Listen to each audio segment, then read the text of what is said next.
अभी तक हम लोग समझे कि जो फ्रेंच रिवॉल्यूशन हुई 1789 में, इसके बाद फ्रांस को क्या मिला?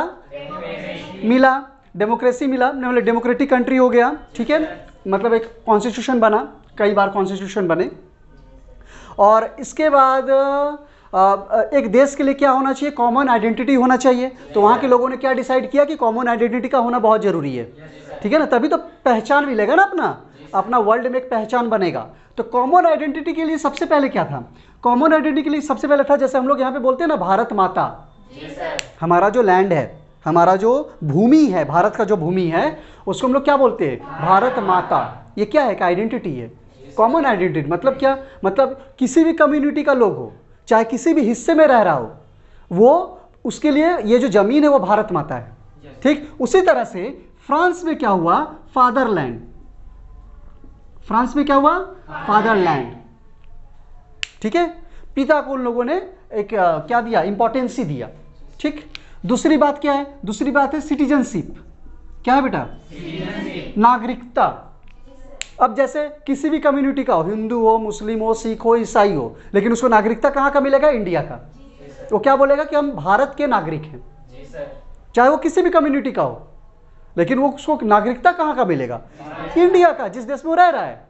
तो ये हो गया कॉमन आइडेंटिटी उसका, है ना। तो उसी तरह से वहाँ के लोगों को भी एक नागरिकता मिलेगा फ्रांस का, जिसको बोलते हैं सिटीजनशिप, जो बहुत जरूरी है। यानी हर एक व्यक्ति को जो फ्रांस का है उसको नागरिकता देना जरूरी है ना। ये सारी चीजें हो गई। इसके बाद हो गया फ्लैग, नेशनल फ्लैग।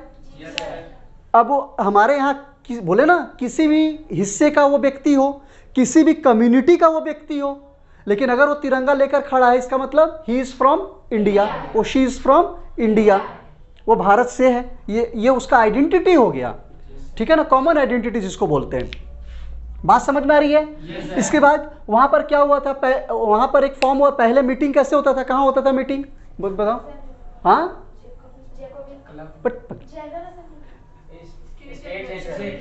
हाँ, स्टेट जनरल में, जिसमें राजा जो था वो मीटिंग बुलाता था, है ना, और 3 लोग बैठते थे उसमें। याद आ रही है कहानी?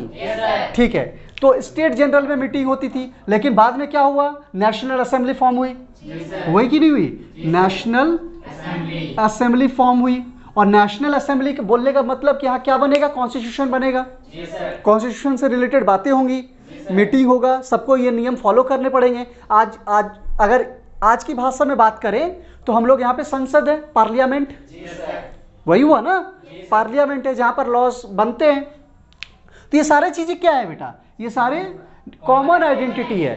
मतलब फ्रांस में कोई भी लैंग्वेज में आ जाइए, लैंग्वेज, फ्रेंच लैंग्वेज को प्रमोट किया गया, फ्रेंच लैंग्वेज को प्रमोट किया गया। कस्टम ड्यूटीज को हटा दिया गया, कस्टम ड्यूटीज को क्या किया गया? एबोलिश कर दिया गया, हटा दिया गया। इस तरह से बहुत सारी चीजें कॉमन आइडेंटिटीज में आई। ठीक है, क्योंकि ये देश के लिए बहुत जरूरी है कि कॉमन आइडेंटिटी हो, क्योंकि अगर ये नहीं होगी तो उस देश की कोई पहचान नहीं होगी बेटा। हमारे देश की भी कॉमन आइडेंटिटी है कि नहीं है? तो बहुत जरूरी है वो। तो फ्रांस के लोगों को लगा कि नहीं,